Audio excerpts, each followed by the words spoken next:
스토리텔링은 컨셉, 마케팅, 운영 모두에 막대한 영향을 끼칩니다.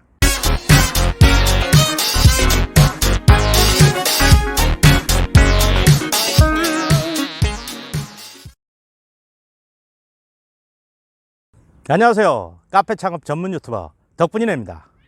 오늘은 덕분이네 마인드 4편 자리편에서 예고해드린 대로 스토리텔링에 대해서 말씀드리겠습니다.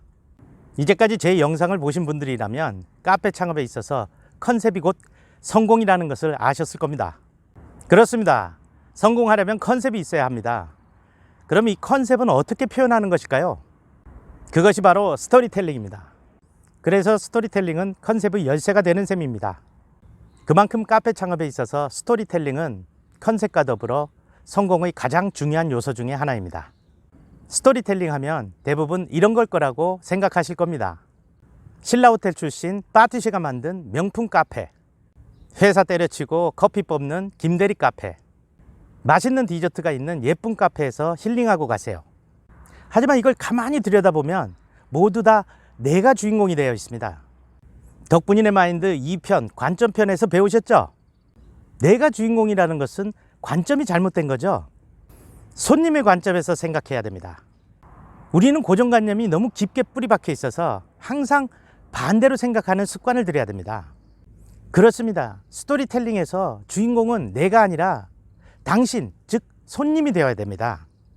손님을 주인공으로 만드는 이야기를 짜야 합니다. 그것이 바로 스토리텔링의 시작입니다. 손님이 주인공이라면 그럼 나는 누구일까요? 나는 주인공을 도와주는 사람, 즉 조력자입니다. 영화에서는 이런 배역을 사이드킥이라고도 부르죠. 셜록 홈즈의 왓슨이고 돈키호테의 산초며 배트맨의 로빈이고 아이언맨의 비서 페퍼 역할이죠. 각자 어떤 배역을 맡기고 스토리를 짜야 하는지 감이 잡히시나요? 그러니까 우리는 주인공이 원하는 목표가 무엇인지를 잘 파악해서 그가 그것을 이룰 수 있도록 도와주면 되는 겁니다. 보다 쉽게 이해하실 수 있도록 예를 하나 들어볼게요. 서울 학동역 역세권인 이곳에 카페 창업을 준비하는 윤 사장이 있습니다. 학동역은 전형적인 오피스 상권이라 테이크아웃 전문점이 빼곡히 들어차 있는 그런 동네입니다.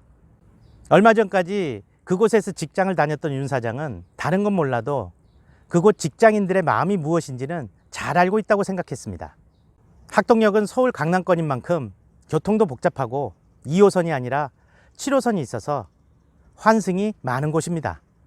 매일매일을 교통체증에 시달리고 있었고 단순하고 반복적인 직장 업무, 그리고 더 이상 선택할 것이 없는 흔한 점심 식사, 이런 것들이 그들의 일상을 지배하고 있었죠. 그래서 그들의 대부분이 현실의 도피처로 휴양지 같은 곳에서의 휴가를 꿈꾸고 있었던 거죠. 윤 사장은 값이 싼 곳을 찾다가 골목 귀퉁이에 있는 월세가 싼 허름한 매장 하나를 발견합니다. 28평으로 입구가 좁고 안이 길쭉하게 생겼는데 그것도 반듯하지 않고 휘어져 있었습니다.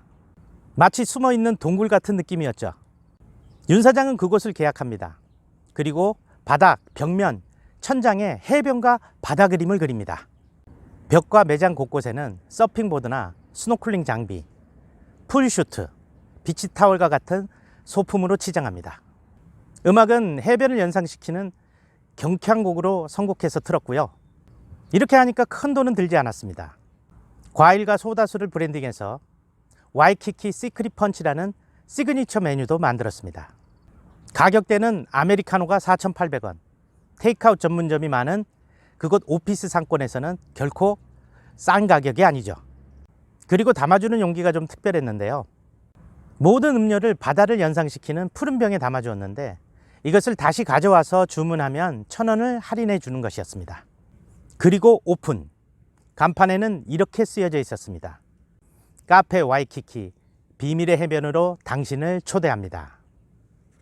설명해 볼게요. 손님의 꿈, 목표, 니즈는 해변으로 휴가를 떠나는 거죠.